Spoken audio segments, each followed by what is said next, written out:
Well, it is time to go courtside with Adam Goodman. And Adam, this is a story that is just beginning, and it's been going on for a long, long time. MLB suspending Roberto Osuna for 75 games. He accepted the suspension, but yet from what we're hearing, he plans to plead not guilty. Now, if you're pleading not guilty, why, if you're a lawyer, would you expect him to accept the suspension and not try to appeal it? Two main comments there. Firstly, I think it's way too premature to comment on the criminal side of things, whether or not Osuna is going to plead not guilty, or the matter is going to go in many different directions. We really don't know. The only people at this point who would have any idea are Osuna, his lawyer, and maybe a Crown attorney who has carriage of the file.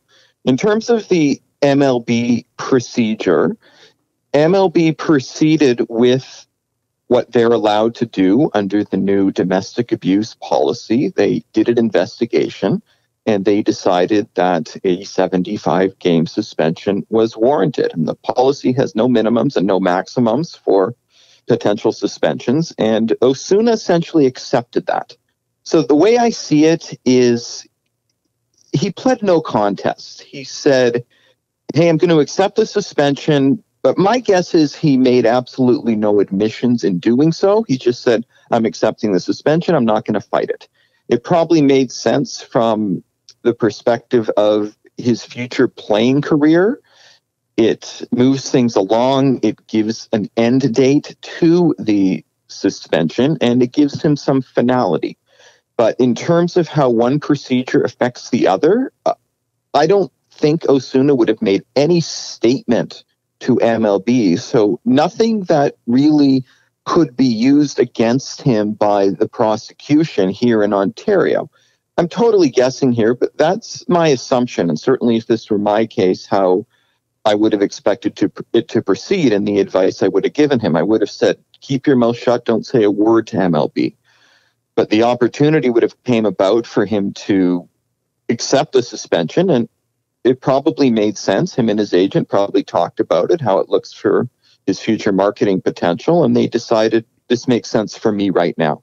And if he's ultimately vindicated in Ontario court, then everybody just moves on and he has that vindication.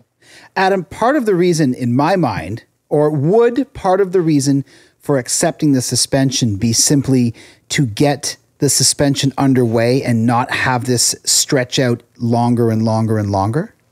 That's probably a good guess. It gave him some finality. It gave him an end date to the suspension.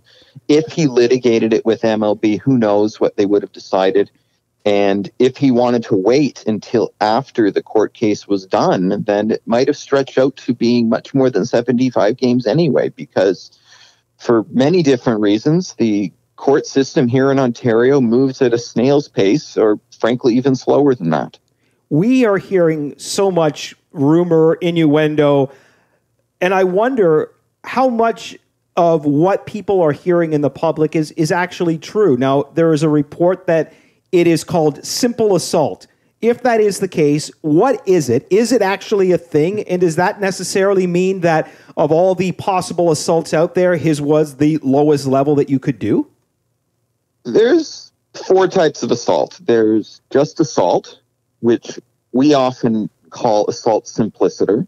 There's assault with a weapon. There's assault causing bodily harm, and there's aggravated assault. So simple assault, which is what he's charged with, essentially means that there was no injuries and no weapon was used.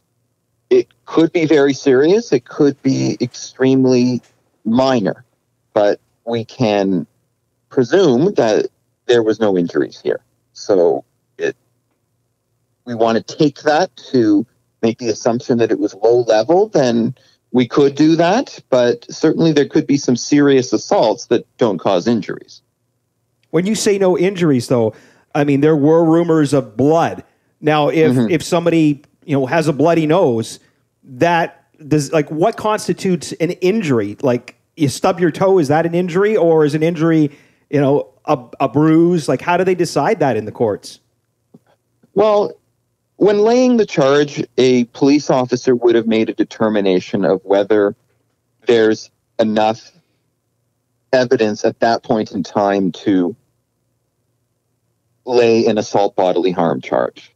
And a Crown attorney will look at the file later down the road, and they could increase the charges. So whether or not a bloody nose is enough of an injury to say assault bodily harm, that's for court to determine. There's likely some cases that say it could be, but there probably has to be some sort of lasting harm, but it doesn't necessarily need to be permanence either.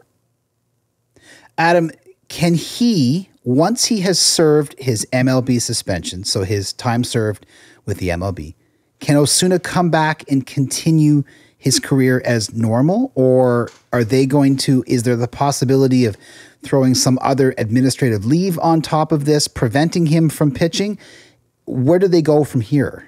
I don't think MLB will do that. I think MLB, they issued a suspension according to their policy. They did an investigation, and he'll probably be free to play once the suspension's over. Now, whether or not the Blue Jays want him on their team, whether or not the court of public opinion feels that he should continue to play, that's another question, and it's not really a legal one. But looking at the policy, I can't see how it could be extended beyond these 75 games. Do you know, would Major League Baseball have access to evidence that the police have from an incident? Because they said they had their own investigation, and based on the investigation they did, that's how they came up with the 75-game suspension. So you have to wonder, where did they get what they used to base this suspension? Like, are they able to access police files? They wouldn't have had access to the police files unless Osuna and the Crown agreed to have them released. Yeah, and they wouldn't do that, right? I can't see that having happened. I don't necessarily see the procedure either for that type of record to be released to a third party. My guess is they went and spoke to the complainant, and she provided her own statement directly to MLB, and if there were any witnesses, maybe they spoke to them as well. I'm guessing there that certainly some of the rumors that I'm hearing, but MLB's free to go and speak with witnesses. There's a legal saying that there's no property in witnesses. Anybody can speak to any witness who, providing the witness is prepared to speak to them, and I include the complainant as a witness. So my assumption is MLB spoke to all these people and drew their own conclusions, but conclusions that wouldn't have any persuasive value if this matter gets before a judge at some time down the road. Adam, this must be fascinating for you in that you are a lawyer and you see this stuff now playing out in the public. So for us peasants, or for us on the outside looking in, this is all brand new. But for you, you're like, yep. And then the next step should probably be this. And then the next step should be that. And then they're going to do this. Is this It's certainly fun to talk about the strategy. I know Osuna's lawyer. He's a very good lawyer, and I'm sure he's doing everything right. But it's certainly, we can play armchair quarterback in our own right. Now, of course, we have incomplete information. We don't have the disclosure that Osuna's counsel would have. But absolutely, it's kind of fun to play armchair quarterback when it comes to this case specifically. There's talk of a surveillance video, and if you believe what you read in the papers, Osuna's lawyer believes that what is on that video could help his case. So if that is the case, would you not take that video to MLB and say, hey, look at this? Or are they not allowed to do that because, again, it is police evidence and it's something that they need for the court hearing? Well, it's only police evidence if the police went and got it. But again, just like there's no property in witnesses, there's nothing stopping MLB from asking the bar or if they can have access to this video. And there certainly might be some privacy concerns. The bar might have their own issues in doing that. But it doesn't necessarily become the property of the police either. If you their copy becomes their property, but it doesn't mean it's not somehow accessible if somebody wants to share it. If you are representing somebody, and this might be a bit of a tough one to answer. If you're representing someone, and say it is Osuna, and say after looking at all the evidence, in your heart of hearts, you believe that he did it, do you still, if he's insisting on pleading not guilty, do you support him and go with it? Or do you do everything in your power to try to convince him to cop a plea so that, because you know that his chances of winning aren't great? Well, that's a great question. And let's take it beyond the Osuna factor, because you've asked me a lot of questions there, sort of rolled up into one. From a legal ethical perspective, I can't put anybody on a witness stand that I know is lying. And when I say I know is lying, that really comes down to evidence that I have actual knowledge of. Can't be a gut feeling. Well, no, it can't be a gut feeling. No, it's if somebody told me that they did something, I can't then put them on a witness stand and say otherwise. But it's not about my gut feeling. It's not about my heart of hearts. It's something that I absolutely know. And unless I'm an eyewitness to what happened, which I wouldn't be their lawyer if I was, then unless I got this information, or I guess I could be an eyewitness by way of the video surveillance that's provided, but unless I'm provided that information, I don't know what happened because I wasn't there. So ethically, I can't put somebody on a witness stand to testify to something that I know they're lying about. But does that mean if he said, again, I want to move beyond Osuna, but if somebody tells me they're guilty, it just means I can't put them on the witness stand to say they're innocent. It doesn't mean I can't run a trial. It doesn't mean they can still plead not guilty, because pleading not guilty isn't swearing to the court, affirming to the court that you're not guilty. It's saying, Crown, you need to prove this case against me. And by having a client plead not guilty, I'm putting the Crown to their burden to prove a case beyond a reasonable doubt. The state is looking to take away people's liberty.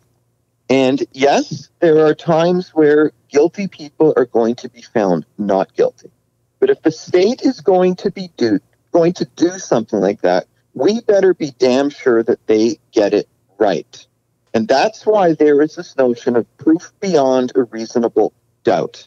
And it's not my job to assist the state in proving a case beyond a reasonable doubt. The burden lies with the state, and it does not shift. And if they can't do that, then we risk the possibility of wrongful convictions. And that's what we as a defense lawyer are doing. Our role is to protect our clients and to put the state, in cases where we feel it's appropriate, to this burden. It's a different role than prosecutors have, who have loyalties to various parties, including the public, including an accused person, and including alleged victims. We're protecting society as a whole and protecting our democratic values. If you as a lawyer ask your client, and whether it's Roberto Osuna or whomever, if you refer your client to cop a plea, is that saying to the client that you don't think he has a chance to win the case? Even if you believe that he didn't do it, do you have to look at how you believe the prosecution's going to look at it, the jury's going to look at it, the judge is going to look at it, and after weighing that all out, you say, you know what, it's probably best that we plea bargain, even though I don't think you did it? Is that something that a defense lawyer would do? My ethical obligations are the same when it comes to guilty pleas. If somebody tells me they didn't commit a crime, I cannot ethically assist them in pleading guilty. We don't have what you see in the States that's called an Alford plea, where we essentially plead guilty, no contest. If somebody stands up and says they're guilty, the prosecutor, the Crown, will read in facts, and they need to accept those facts, because a judge needs to hear facts that support the offense with which they're charged. So if somebody tells me they didn't do it, I can't ethically plead them guilty. Now, what might happen is we might completely review the evidence. There might be videos, and the evidence might essentially point to their guilt. And I might sit down and have a serious conversation with them along those lines. But that's in cases where that evidence is there. And certainly those conversations on the strength of cases do happen. But unless somebody's prepared to admit and accept their guilt, we can't ethically assist them in saying they're guilty. Okay, so hold on a second, Adam.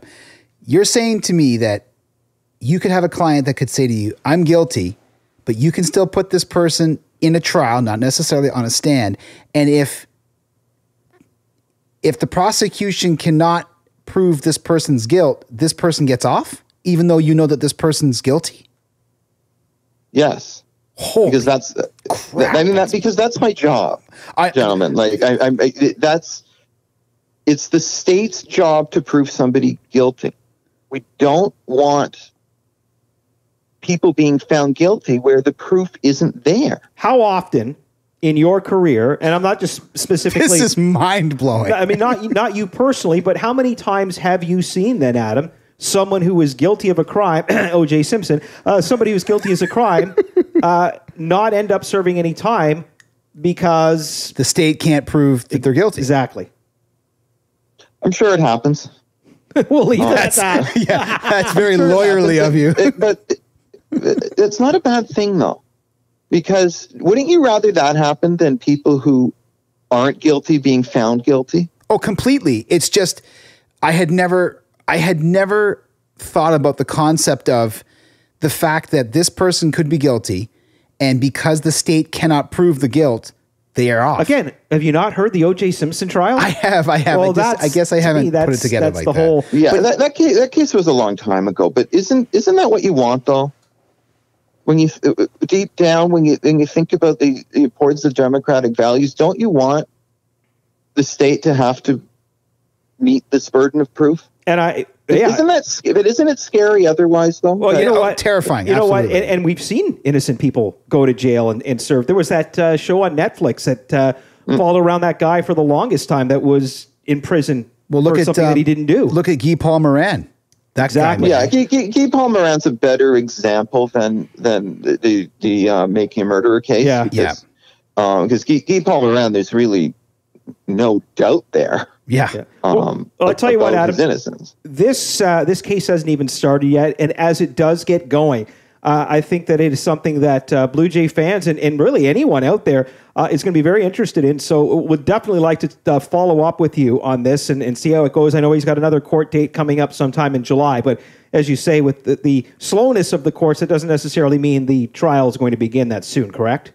There's not going to be a trial in July. There certainly could be a conclusion to the case right sometime soon. And I don't say that with any insider knowledge. I just say that with knowing how the system works. It's possible there's discussions going on, and there could be numerous ways this case can go. In terms of a trial, that's not happening in July. Well, listen, this is absolutely fascinating, and we do appreciate you spreading your knowledge to us. And if Matt's ever accused of doing anything, don't even think about taking his case on because Why is it always me? Because of the nasty things that he said about lawyers today. No, of course, and but most importantly, for anybody listening, if you ever are accused of doing anything, don't talk to the police. Pick up the phone and call a lawyer.